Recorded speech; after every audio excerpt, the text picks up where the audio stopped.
Coba lu bayangin sebuah teori ilmiah bukan senjata, bukan bom, bukan peluru, tapi teori ini membunuh ratusan ribu manusia. Teori ini pernah diajarkan di universitas terbaik di dunia, didukung ilmuwan ternama, disahkan oleh pemerintah, dan digunakan untuk membenarkan genosida, sterilisasi paksa, pemisahan ras, hingga Holocaust. Namanya terdengar ilmiah, terdengar rasional, terdengar seperti kemajuan umat manusia. Padahal ini adalah salah satu ide paling mematikan dalam sejarah modern. Inilah kisah eugenik, sisi gelap dari sains. Teori ilmiah itu terlihat netral, tenang, rasional. Tapi jangan salah, teori ini punya daya hancur yang luar biasa. Ia bisa menentukan apa yang kita anggap sehat untuk dimakan, bagaimana dokter memutuskan siapa yang dioperasi dan siapa yang dibiarkan. Bahkan hal sederhana bumi itu bulat atau datar, masalahnya bukan di sainsnya. Masalahnya ada di bagaimana manusia menggunakannya. Karena sebuah teori tidak perlu terbukti benar untuk bisa dipercaya. Cukup terdengar ilmiah, cukup dibungkus grafik istilah Latin. Dan ketika itu terjadi, ide yang rapuh sekalipun bisa menggerakkan jutaan orang.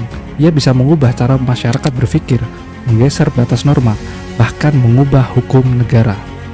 Sampai pada titik paling berbahaya, teori itu mulai menentukan siapa yang dianggap berguna dan siapa yang dianggap beban. Di abad ke-20 ada satu teori yang dampaknya jauh melampaui ruang kelas dan laboratorium.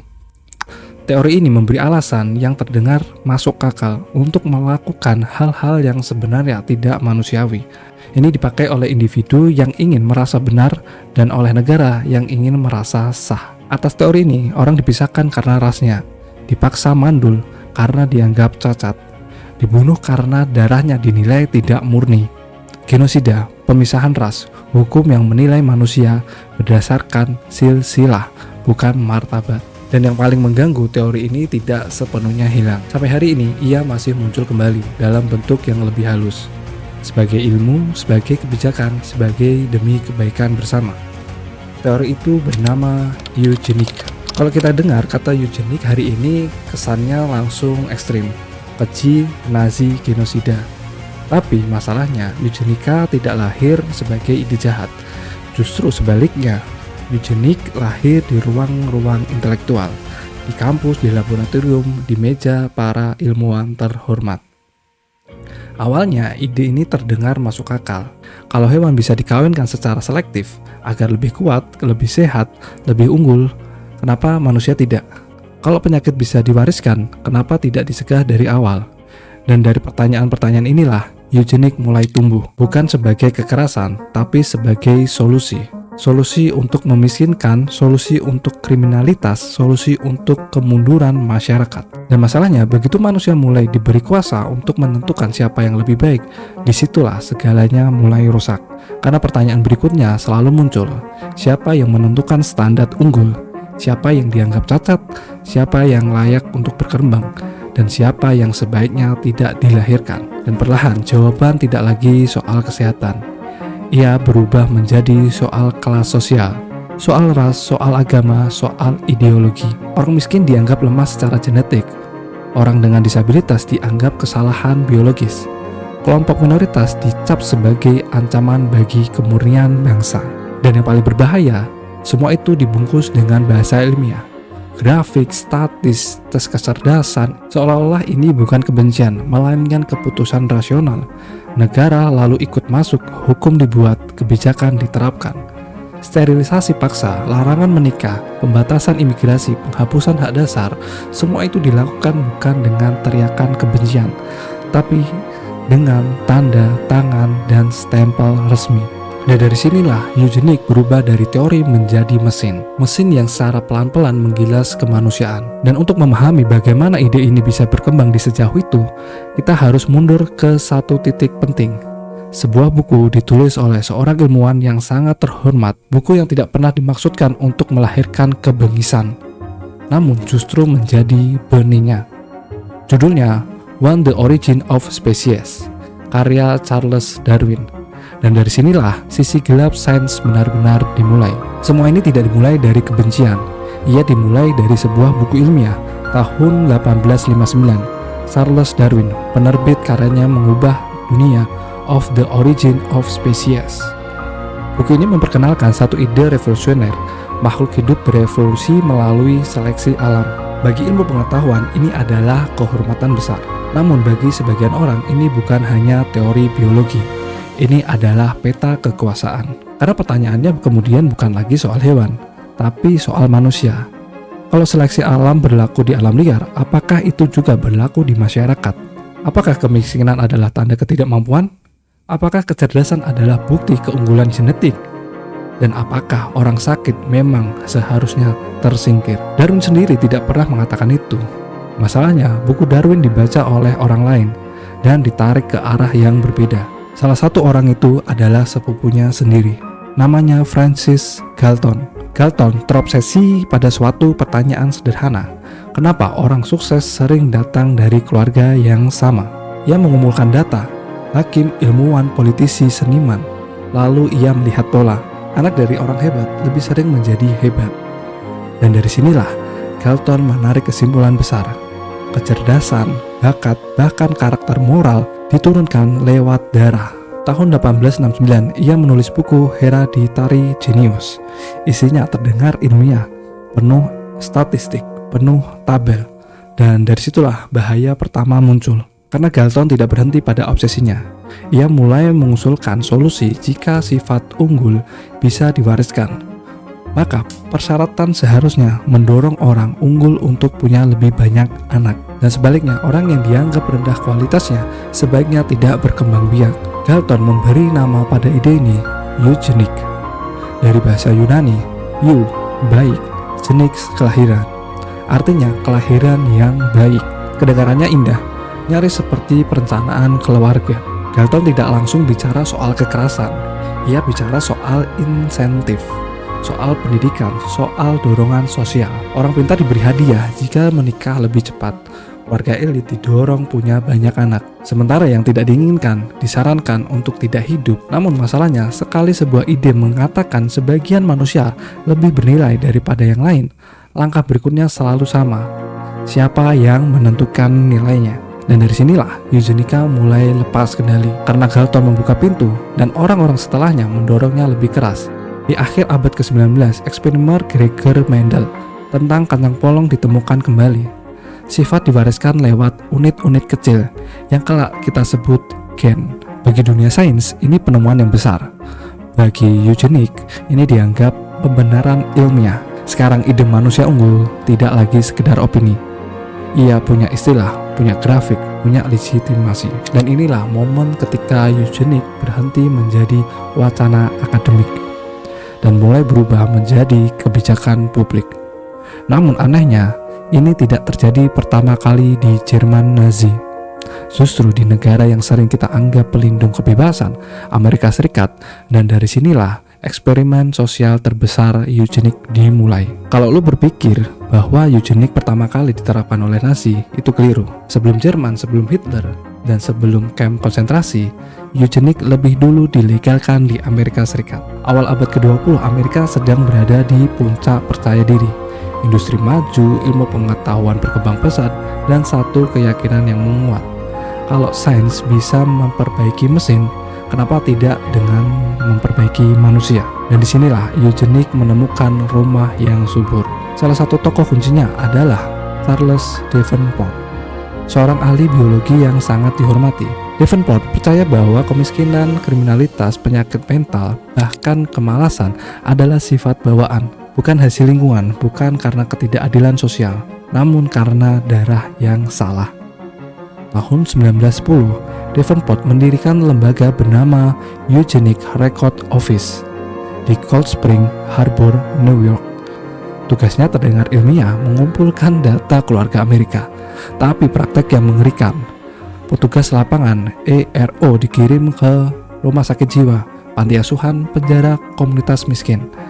Mereka mencatat silsilah keluarga, menilai siapa yang layak berkembang biak dan siapa yang seharusnya dihentikan. Secara de facto, ERO membuat daftar manusia, bukan daftar kehormatan, namun daftar siapa yang dianggap cacat secara genetik. Dan dari data inilah hukum mulai lahir. Pada tahun 1907, negara bagian Indiana menjadi yang pertama di dunia mengesahkan sterilisasi paksa tanpa persetujuan, tanpa pengadilan yang adil. Targetnya orang dengan gangguan mental, epilepsi, tunadaksa, narapidana, dan orang miskin. California menyusul, Washington menyusul, dan negara bagian lain pun ikut. Salah satu arsitek utama hukum ini adalah Harry Laughlin, direktur ARO. Laughlin bahkan menyusun model Eugenic Sterilization Law. Isinya daftar kondisi yang pantas disterilisasi: orang miskin, tunarungu, tunanetra, epilepsi, pecandu alkohol. Bahkan satu asumsi, lebih baik mencegah kelahiran mereka daripada membebani masyarakat. Pada puncaknya, lebih dari 64.000 orang Amerika disterilisasikan secara paksa. Mayoritasnya perempuan berkulit hitam, penduduk asli Amerika, dan kaum miskin. Semuanya dilakukan atas nama sains, dan publik sebagian besar mendukung. Media mempromosikan, akademisi membenarkan, politisi menggunakannya, bahkan tes IQ digunakan sebagai alat seleksi. Seorang psikolog terkenal membagi manusia ke dalam kategori idiot, imbesin, moron. Istilah yang hari ini kita anggap hina, dulunya adalah klasifikasi resmi. Gonder percaya orang dengan IQ rendah harus dipisahkan dari masyarakat agar tidak punya keturunan.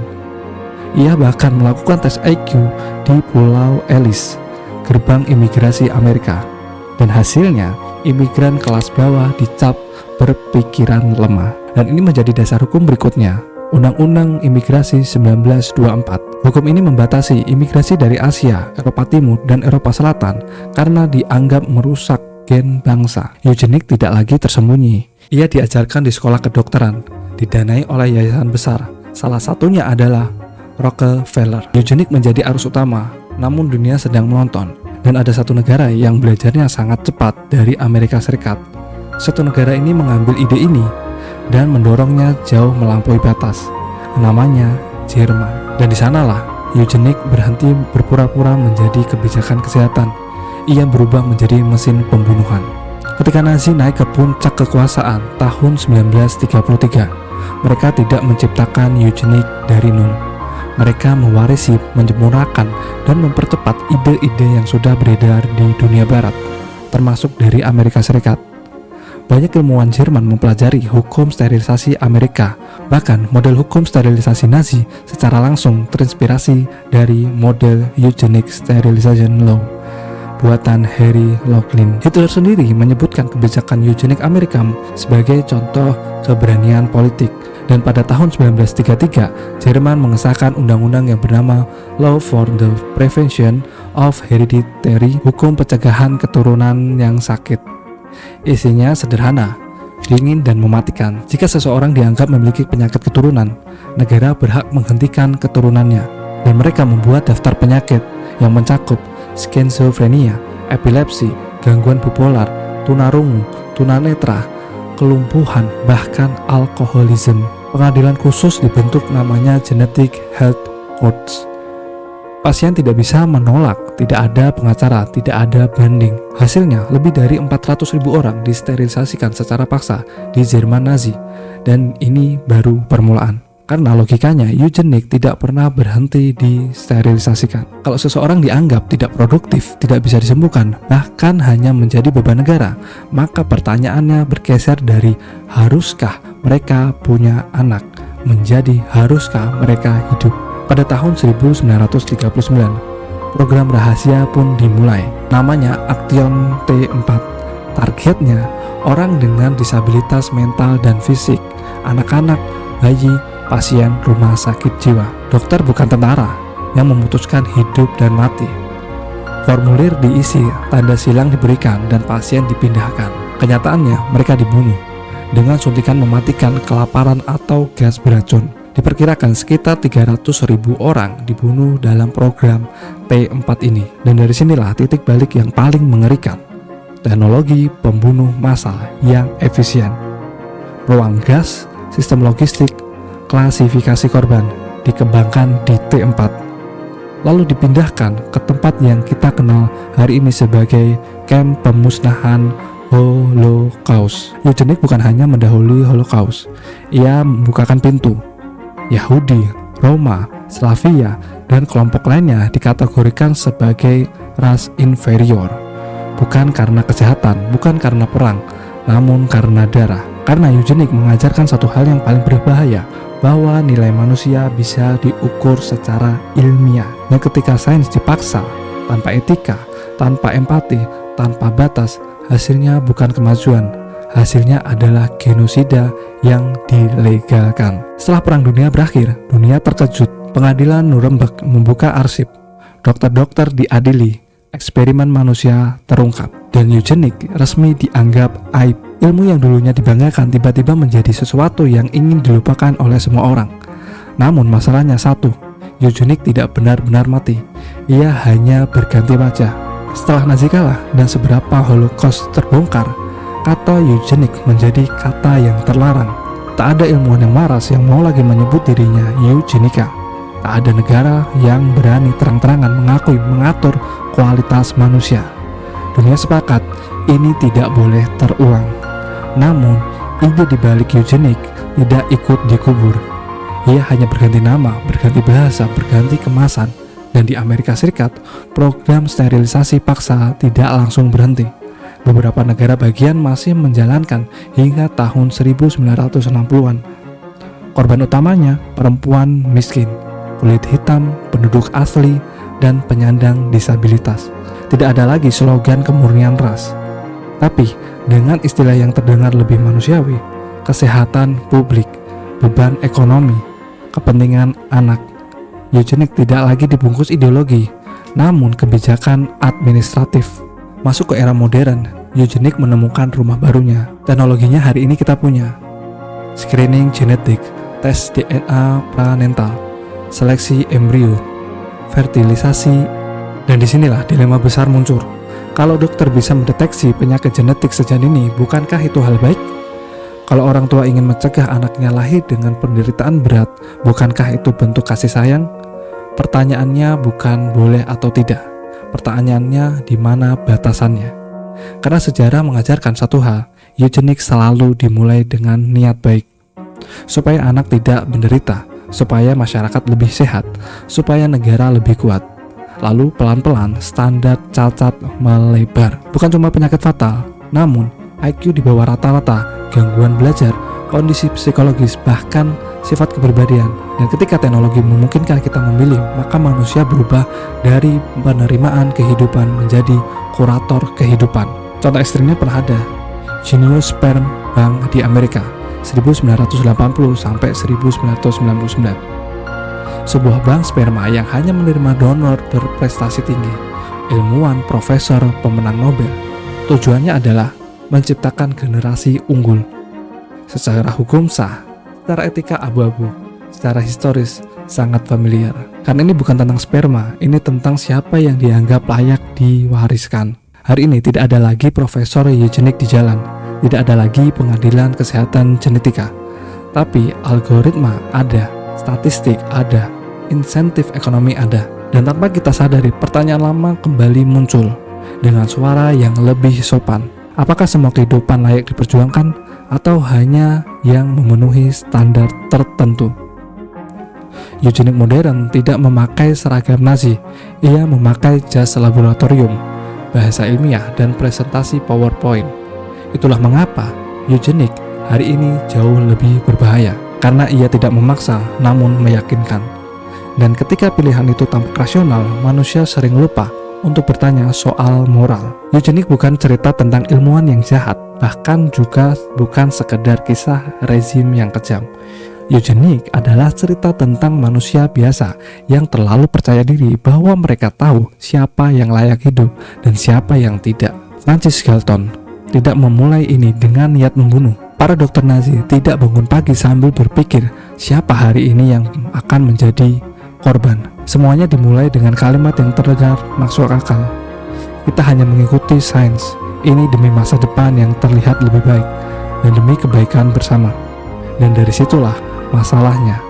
Sains memberikan kita alat, tapi sains tidak memberi kita nilai. Ia bisa menjelaskan bagaimana gen diwariskan, namun tidak pernah bisa menjawab siapa yang lebih berharga. Ia bisa menghitung risiko penyakit, namun tidak bisa mengukur arti sebuah kehidupan. Ketika sains dipisahkan dari empati, ketika angka lebih penting dari manusia, dan disitulah tragedi lahir. Pelajaran terbesar dari eugenik bukan soal genetika. Pelajarannya adalah kerendahan hati, bahwa manusia secerdas apapun tidak pernah cukup bijak dan untuk menentukan nilai hidup orang lain. Hari ini kita hidup di era yang lebih canggih, lebih pintar, lebih rasional. Namun itu juga berarti kita punya kekuasaan yang jauh lebih besar daripada generasi sebelumnya. Dan di setiap kekuasaan selalu datang dengan godaan. Godaan untuk menyederhanakan manusia menjadi data. Godaan untuk mengelompokkan hidup menjadi efisien atau tidak. Godaan untuk menyebut diskriminasi menjadi optimalisasi. Eugenik mengajarkan kita satu hal penting. Kekejaman paling berbahaya bukan yang dilakukan dengan kebencian terbuka, melainkan yang dilakukan dengan keyakinan moral palsu. Maka pertanyaan hari ini bukan apakah kita akan mengulang eugenik. Pertanyaan yang lebih jujur adalah apakah kita cukup sadar untuk mengenalinya saat ia datang dengan wajah baru. Karena sejarah tidak selalu berulang dengan bentuk yang sama. Kadang ia hanya berganti istilah, berganti teknologi, dan menunggu manusia lengah. Jika ada satu hal yang harus kita jaga, itu bukanlah kemurnian gen, bukan kesempurnaan biologis, bukan efisiensi populasi. Yang harus kita jaga adalah belas kasih. Karena tanpa itu, sains seberapapun hebatnya tidak akan menyelamatkan kita. Ia hanya akan membuat kita lebih efektif dalam melakukan kesalahan yang sama. Eugenik mengajarkan kita satu pelajaran yang sangat mahal, bahwa tidak semua yang terdengar ilmiah itu manusiawi. Sejarah sudah menunjukkan ketika manusia mulai percaya bahwa hidup diurutkan, dinilai, dan diputuskan nilainya, maka kehancuran tinggal menunggu waktunya. Hari ini kita mungkin tidak lagi menyebutkan eugenik. Namanya mungkin bisa berubah, teknologinya jauh lebih canggih, bahasanya lebih halus, lebih masuk akal. Namun pertanyaannya tetap sama. Siapa yang memegang kuasa untuk menentukan siapa yang layak hidup atau tidak? Jika jawabannya bukan empati, bukan martabat manusia, dan bukan belas kasih, maka kita sedang berjalan di jalan yang sama, hanya dengan lampu yang lebih terang. Sains seharusnya membantu manusia hidup lebih baik, bukan memilih siapa yang pantas hidup. Dan selama kita masih mengingat sejarah ini, selama kita masih mau bertanya dan ragu, maka setidaknya satu hal yang masih aman. Terima kasih sudah menonton video ini. Tetap kritis, tetap manusia, dan sampai jumpa di cerita berikutnya. Bye bye.